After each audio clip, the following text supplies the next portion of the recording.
Pendant 15 ans, Julien Martin n'a donné aucun signe de vie. Pas un message, pas un appel, pas une lettre. Rien.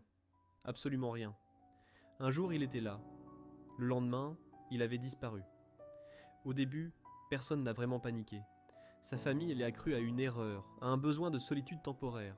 Ses amis se disaient qu'il finirait par revenir, comme toujours. La police, au quai de son côté, a rapidement évoqué un départ volontaire. Un homme adulte, aucune trace de violence, aucun signe de lutte. Pour eux, l'affaire semblait presque banale. Mais une personne n'a jamais accepté cette explication. Sa mère. Chaque matin, pendant 15 longues années, elle s'est réveillée avec la même pensée. Peut-être qu'aujourd'hui, il reviendra. Peut-être qu'aujourd'hui, le téléphone sonnera. Avant de disparaître, Julien menait une vie simple, discrète, presque invisible. Il avait 32 ans. Il travaillait comme mécanicien dans un petit garage indépendant. Un lieu modeste où l'on réparait surtout des voitures anciennes et où les journées se ressemblaient. Il vivait dans une petite ville tranquille, sans histoire, là où tout le monde se connaît et où rien ne semble jamais vraiment changer. Julien n'était pas un homme à problème. Il n'avait pas de dettes, pas d'ennemis, pas de conflit visible. Il appelait sa mère chaque semaine, toujours le même jour. Il passait parfois la voir le dimanche, pour partager un repas simple, sans grande conversation. Il parlait peu de lui, mais il était présent, fiable, constant. Rien, absolument rien, ne laissait penser qu'il allait disparaître du jour au lendemain. Et pourtant, dans les semaines précédant sa disparition, quelque chose avait changé. Pas assez pour alerter les autres, pas assez pour inquiéter vraiment, mais suffisamment pour peser lourdement sur lui. Julien dormait mal. Il se réveillait souvent en pleine nuit, le regard fixé au plafond, envahi par des pensées qu'il ne partageait avec personne. Il arrivait parfois en retard au travail, ce qui ne lui ressemblait pas. Il restait longtemps assis dans sa voiture, moteur éteint, comme s'il hésitait à rentrer chez lui. Quand ses collègues lui demandaient s'il allait bien, il répondait toujours la même chose. Un sourire discret, une phrase courte. Oui, ça va. Mais à l'intérieur, quelque chose se fissurait lentement. La dernière fois qu'on l'a vu, c'était un soir de novembre. Un de ces soirs froids et ordinaires qui n'annoncent rien de particulier. Julien a quitté le garage plutôt que d'habitude. Il a dit au revoir à ses collègues, comme chaque jour. Puis il est monté dans sa voiture. Personne ne savait que ce serait la dernière fois. Le lendemain matin, sa voiture a été retrouvée près d'une petite gare régionale. Les clés étaient à l'intérieur. Son portefeuille aussi. Son téléphone était éteint. Julien Martin avait disparu. La police a ouvert une enquête complète. Ils ont interrogé sa famille, ses collègues, ses proches. Ils ont analysé ses comptes bancaires, ses appels, ses habitudes. Aucune trace de fuite, aucun retrait suspect, aucun message d'adieu. Après plusieurs mois, l'enquête a ralenti. Puis, discrètement, elle a été classée.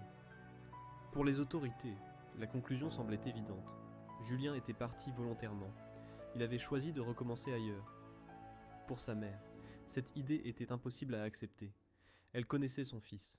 Julien n'aurait jamais disparu sans prévenir. Jamais. Les jours sont devenus des semaines. Les semaines, des années. Elle a laissé la chambre de Julien intacte. Ses vêtements étaient toujours là. Ses affaires, à leur place exacte. 5 ans ont passé. Puis 10. Les gens autour d'elle lui disaient doucement qu'il fallait accepter, tourner la page, faire son deuil. Mais comment faire le deuil de quelqu'un quand on ne sait pas s'il est vivant ou mort ? Ce que personne ne savait, à l'époque, c'est que Julien portait un secret lourd, silencieux, un secret qui le rongeait jour après jour. Quelques mois avant sa disparition, il avait été impliqué dans un grave accident de la route, un instant d'inattention, une seconde de trop, un moment qui a changé sa vie à jamais. Personne n'était mort, mais un jeune homme avait été gravement blessé, et les conséquences étaient irréversibles. La justice n'avait pas retenu de faute grave contre Julien. Officiellement, l'affaire était close, mais dans son esprit, elle ne l'a jamais été. Julien se sentait responsable, coupable, indigne de continuer à vivre comme avant. Chaque nuit, il revivait la scène, chaque détail, chaque bruit. Chaque jour, la culpabilité grandissait, jusqu'à occuper tout l'espace. Il avait l'impression de ne plus mériter sa vie, ni l'amour de sa mère, ni la confiance des autres. Peu à peu, Une idée a commencé à s'imposer à lui, une idée radicale, une idée qu'il n'osait formuler à voix haute, disparaître, pas pour être libre, pas pour recommencer ailleurs, mais pour se punir.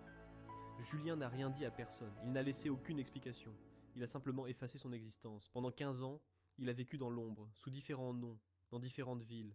Il enchaînait les petits boulots, changeait souvent de logement, ne restait jamais assez longtemps pour créer des liens. Il évitait les conversations personnelles, les questions sur son passé, tout ce qui pouvait le rattacher à sa vie d'avant. Il survivait, sans jamais vraiment vivre. Mais malgré les années, une pensée revenait toujours. Sa mère. Il se demandait si elle l'attendait encore, s'il avait détruit sa vie, s'il avait eu raison de disparaître ainsi. Un jour, presque par hasard, il apprend qu'elle est gravement malade. Le diagnostic est sérieux, le temps est compté. Julien comprend alors une chose essentielle. S'il ne revient pas maintenant, il ne reviendra jamais. Après 15 ans de silence, il décide de rentrer. Il se tient devant la maison de son enfance. La façade est la même, la porte aussi. Tout semble figé dans le temps. Quand sa mère ouvre la porte, elle le reconnaît immédiatement. Il n'a pas besoin de parler, il n'a pas besoin de s'expliquer. Elle pleure, il pleure. Tout le temps perdu s'effondre entre eux. Julien s'attendait à des reproches, à de la colère, à être rejeté. Mais sa mère lui dit simplement une phrase, une seule. « Je t'ai attendu tous les jours. » Aujourd'hui, Julien raconte son histoire pour prévenir ceux qui pensent disparaître qu'il protège les autres. Disparaître ne fait pas disparaître la douleur. Bien souvent, le silence fait bien plus de dégâts que les erreurs. Pendant longtemps, Julien a cru que disparaître était la seule solution possible. Il pensait que le silence protégerait les autres, que l'absence ferait moins de dégâts que la vérité. Mais avec les années, il a compris quelque chose d'essentiel. Ce n'était pas le cas. Chaque jour où il était loin, sa mère continuait de vivre dans l'attente. Une attente sans réponse, une attente sans fin. Elle analysait chaque bruit, chaque appel inconnu, chaque pas devant la maison. Parfois, elle croyait le voir dans la rue. Un homme de dos, une silhouette familière. Son cœur s'emballait. Puis la réalité revenait. Julien ne savait rien de tout cela. Ou plutôt, il refusait d'y penser. De son côté, sa vie n'était qu'une succession de jours identiques. Il se levait tôt, travaillait beaucoup, parlait peu. Il observait les autres vivre, rire, construire des familles, faire des projets. Lui rester à distance. Il se disait que c'était le prix à payer, que c'était juste. Mais certaines nuits, le poids devenait trop lourd. Il se demandait ce qui serait arrivé s'il avait simplement parlé, s'il avait demandé de l'aide, s'il avait avoué sa culpabilité au lieu de fuir. Ces questions n'avaient jamais de réponse. Quand il apprend la maladie de sa mère, quelque chose se brise définitivement en lui. Pour la première fois depuis 15 ans, il ne pense plus à sa propre souffrance, il pense à la sienne, il comprend qu'il lui a volé du temps, des années qu'ils ne récupéreront jamais. Le retour n'est pas héroïque, il n'est pas spectaculaire, il est silencieux, lent, douloureux. Julien doute jusqu'au dernier moment. Il a peur d'être rejeté, peur d'être trop tard. Mais quand il franchit enfin le seuil de la maison, il comprend une chose essentielle. L'amour n'a pas disparu, il a seulement attendu. Aujourd'hui encore, Julien dit que le plus difficile n'a pas été de disparaître, mais de revenir. Regarder sa mère dans les yeux, accepter le temps perdu, vivre avec ce regret. Mais il dit aussi ceci. Si son histoire peut empêcher ne serait-ce qu'une seule personne de choisir le silence, alors ces 15 années n'auront pas été totalement inutiles. Parce que disparaître ne fait pas disparaître la douleur, elle change seulement de place. Et bien souvent, ce sont ceux qui restent qui en paient le prix le plus lourd. Avec le temps, Julien a compris une chose qu'il n'avait jamais envisagée auparavant. Fuir ne l'avait pas libéré de sa culpabilité, cela l'avait simplement déplacé. Partout où il allait, elle le suivait. Dans les villes anonymes où personne ne connaissait son nom. Dans les chambres qu'il louait pour quelques semaines seulement. Dans les regards qu'il évitait, de peur qu'on y lise son passé. Il pensait qu'en disparaissant, il avait mis une distance suffisante entre lui et ses erreurs. Mais certaines distances ne se mesurent pas en kilomètres, elles se mesurent en silence. Pendant toutes ces années, Julien a souvent imaginé différents scénarios. Il s'est demandé ce que sa mère penserait de lui s'il revenait, s'il méritait encore d'être appelé son fils, s'il avait le droit de reprendre une place dans sa vie. Ces questions l'ont empêché de dormir plus d'une fois. Lorsqu'il est finalement revenu, il s'est rendu compte que la réalité était bien différente de ce qu'il avait imaginé. Sa mère ne lui a pas demandé d'explication immédiate. Elle ne lui a pas reproché son absence. Elle ne lui a pas demandé pourquoi. Elle était simplement là. Et parfois, c'est précisément ce qui est le plus difficile à affronter. La présence, quand on s'attendait à être rejeté. Avec les mois, Julien a appris à rester, à ne plus fuir au moindre malaise, à accepter les silences sans chercher à les combler. Il a compris que réparer ne signifie pas effacer, que certaines blessures laissent des traces, mais que ces traces n'empêchent pas d'avancer.